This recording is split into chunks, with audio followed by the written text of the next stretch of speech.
Hi friends అందరికి. అందరైతే అన్నం తిన్నారా? మేమైతే తింటున్నాం. ఎట్లుంది వంశీ? నేనే చెప్పాలి. నిన్న చికెన్ బాగుందా? ఇదా ఇదంటే చికెన్ కన్నా నువ్వు చెప్పు మరి నిజం. రెండు మంచిగా చింత చిగురు ఎట్లా వండినా బాగుంటుంది. కాకపోతే లైట్ చేసుకోవాలి, ఎక్కువ ఎదుపులు పోయింది.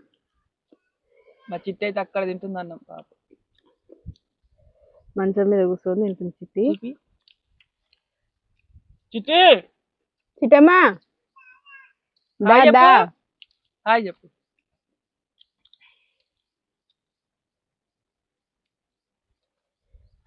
బాయ్. మరి మీరందరు తినారా లేదా కామెంట్ చేయండి. మొత్తం 5 వచ్చినాం.